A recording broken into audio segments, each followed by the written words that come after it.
2004లో Sonia Gandhi UPA చైర్పర్సన్గా, మన్మోహన్ సింగ్ ప్రధానిగా ఉన్నప్పుడు దేశంలో ఉపాధి లేక వలస వెళుతున్న అణగారిన వర్గాలలో ధైర్యం నింపడానికి 2005లో మహాత్మా గాంధీ జాతీయ గ్రామీణ ఉపాధి హామీ పథకం వచ్చిందని డీసీసీ అధ్యక్షుడు పున్నా కైలాష్ నేత తెలిపారు.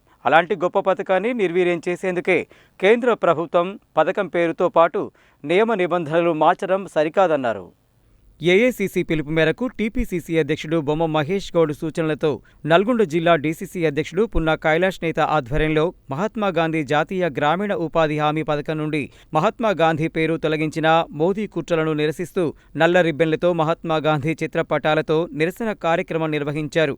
నల్గొండలోని క్లాక్ టవర్ నుండి రామగిరిలోని మహాత్మా గాంధీ విగ్రహం వరకు ఈ ర్యాలీ నిర్వహించి అనంతరం గాంధీ విగ్రహం ముందు నిరసన చేపట్టి ప్రధాని మోదీకి వ్యతిరేకంగా నినాదాలు చేశారు. ఈ సందర్భంగా డీసీసీ అధ్యక్షుడు పున్నా కైలాష్ నేత మాట్లాడుతూ 2004లో సోనియా గాంధీ యూపీఏ చైర్పర్సన్గా, మన్మోహన్ సింగ్ ప్రధానిగా ఉన్నప్పుడు దేశంలో ఉపాధి లేక వలస వెళుతున్న అణగారిన వర్గాలలో ధైర్యం నింపడానికి 2005లో ఎంఎన్ఆర్జీఏ చట్టం వచ్చిందన్నారు. దేశంలో గత 20 సంవత్సరాలుగా బీసీ, ఎస్సీ, ఎస్టీ, ఆదివాసులకు ఎంతో మేలు చేకూరిందని, కరోనా లాంటి విపత్కర పరిస్థితులలో దేశ ప్రజలకు కాపాడిన గొప్ప ఉపాధి చట్టమని అన్నారు. దేశ సంపదను అంబానీ, అదానీలకు కట్టబెడుతున్న బీజేపీ ప్రభుత్వాన్ని ప్రశ్నిస్తున్న సోనియా గాంధీ, రాహుల్ గాంధీలపై కక్షగట్టిన మోదీ దేశంలో కాంగ్రెస్ నేతల పేర్లు తొలగిస్తున్నారని ఆవేదన వ్యక్తం చేశారు. 140 కోట్ల హృదయాల్లో మహాత్మా గాంధీ జాతిపితగా స్థానం ఉందని, గాడ్సేను పూజించే బీజేపీ గాంధీ సిద్ధాంతాలను వ్యతిరేకిస్తున్నారని తెలిపారు. ప్రపంచంలో అనేక దేశాలు గాంధీ సిద్ధాంతాలు అనుసరిస్తుంటే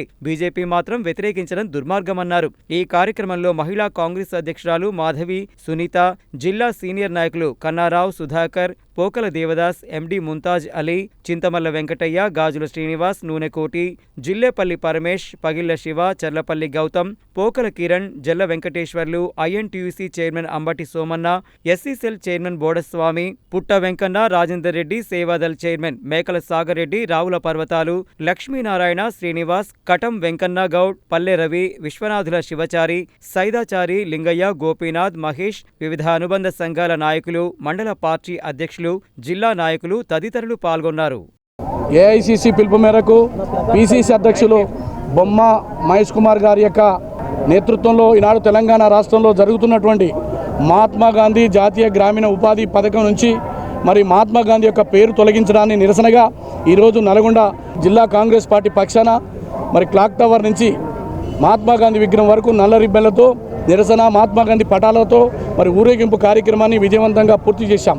మహాత్మా గాంధీ పేరు తొలగించడం అంటే ఈ దేశ ప్రజల యొక్క ఆత్మను తొలగించడమే. మహాత్మా గాంధీ పేరు తీసేయడం అంటే మరి అహింసా విధానానికి వ్యతిరేకంగా ఈ దేశంలో హిందూ ఫాసిస్ట్ విధానాలని భారతీయ జనతా పార్టీ నరేంద్ర మోడీ గారి నాయకత్వంలో గాడ్సే సిద్ధాంతాలని ఈ దేశంలో అమలుపరచాలని ఒక కుట్ర జరుగుతూ ఉంది. నెహ్రూ గారి యొక్క ఆలోచన విధానంతో ఈ దేశ ప్రజలు, బడుగు బలైన వర్గాలు, కార్మికులు, కర్షకులు, రైతులు, దళితులు, ఆదివాసులు, అట్టడుగు వర్గాలందరూ కూడా అభివృద్ధి చెందినారు. కానీ గడిచిన 11 సంవత్సరాలుగా ఈ దేశంలో అనేక కంపెనీలు అమ్మబడుతున్నాయి, అనేక సంస్థలు అమ్మబడుతున్నాయి. దేశ సంపద మొత్తం అంబానీ, అదాన్లకు మరి వాళ్ళ దోచిపెడుతున్నటువంటి ఏదైతే మోడీ యొక్క ప్రభుత్వాన్ని రాహుల్ గాంధీ గారు నిలదీస్తుంటే తట్టుకోలేక ఇవాళ దేశంలో ఒక్కొక్కటిగా మరి సామ్యవాద విధానాలు, ప్రజాస్వామ్య విధానాలు, మరి ప్రపంచం ఎలుగెత్తి చాటినటువంటి అహింసా విధానంతో ఈ దేశానికి స్వతంత్రం తెచ్చిన గాంధీ గారి ఆశయాలని ఈనాడు దేశంలో తొలగించి హిందుత్వ మరి ఏదైతే ఫాసిస్టు విధానాలని ఈ దేశంలో అమలుపరిచి మరి పేదలకు వ్యతిరేకంగా ప్రభుత్వాన్ని నడుపుతూ ఉన్నారు. ఆ రోజు 2004లో శ్రీమతి సోనియా గాంధీ గారి నాయకత్వంలో యూపీఏ ప్రభుత్వం, మన్మోహన్ సింగ్ గారి ప్రధానమంత్రి గారి మరి ఆ రోజు కమిటీ వేసిన తర్వాత వలసలు వెళ్తున్నటువంటి వారు ఆత్మగౌరవంతో ఆకలి, పేదరికం, దారిద్ర్యం, వ్యవసాయం లేక కరువుతో అల్లాడుతున్నటువంటి బీసీ, ఎస్సీ, ఎస్టీలు కావచ్చు, అగ్రకులంలో ఉన్న వాళ్ళైనా భూమి ఉన్నది, పంటలు లేవు, పరిశ్రమలు లేవు, ఉపాధి లేదు. ఈ అన్నిటినీ చెలించిపోయిన ఆ తల్లి మరి జాతీయ గ్రామీణ ఉపాధి పథకాన్ని తీసుకొచ్చి మహాత్ముని ఆలోచనని, అంటే ఈ దేశంలో రామరాజ్యం అంటే ఏందో భారతీయ జనతా పార్టీకి తెలియదు. ఆ రామరాజ్యాన్ని అమలు చేయాలంటే పేదరికం లేని, దారిద్ర్యం లేని, ఆకలి లేని, ఏదైతే విద్య లేక బాధపడుతున్నా ఈ వర్గాలకు న్యాయం చేయాలని శ్రీమతి సోనియా గాంధీ గారు ఆలోచన చేసి ఇటువంటి పథకాలు తీసుకొస్తే ఇవాళ మోడీ గారు కుట్రలు, కుతంత్రాలు లేపుతా ఉన్నారు. 140 కోట్ల హృదయాలలో మా యొక్క సిద్ధాంతం నిలబడి ఉన్నది. గాంధీ ఆలోచనలు ఈ ప్రపంచానికి ఆదర్శం. ప్రపంచంలో అనేక చోట్ల దాదాపు 150 దేశాలలో గాంధీ విగ్రహాలు ఉన్నాయంటే వారి ఆలోచన, వారి యొక్క స్ఫూర్తి. కానీ మోడీ చెప్తున్నటువంటి మరి సావర్కరే కానీ, మోడీ చెప్తున్న గాడ్సే విగ్రహాలు మరి ఎక్కడున్నాయని అడుగుతా ఉన్నా. అందుకోసమే ఈ దేశ ప్రజలుగా, కాంగ్రెస్ పార్టీ ఉన్నటువంటి కార్యకర్తలుగా గాంధీ సిద్ధాంతాలను కాపాడుకోవడానికి మేమందరం కలిసికట్టుగా ముందుకు పోతాం. మీరు ఎన్ని కుట్రలు చేసినా, ఎన్ని కుతంత్రాలు చేసినా ఈ దేశం నుంచి కాంగ్రెస్ను వేరు చేయలేరు. ఈ దేశం నుంచి కాంగ్రెస్ సిద్ధాంతాలని వేరు చేయలేరు. ఈ దేశంలో ఉండబడే బీసీ, ఎస్సీ, ఎస్టీ, మైనార్టీలు, అగ్రకుల పేదలు ఉన్నంతకాలం 140 కోట్ల మంది హృదయాలలో సోనియా గాంధీ గారు నిలబడతారు.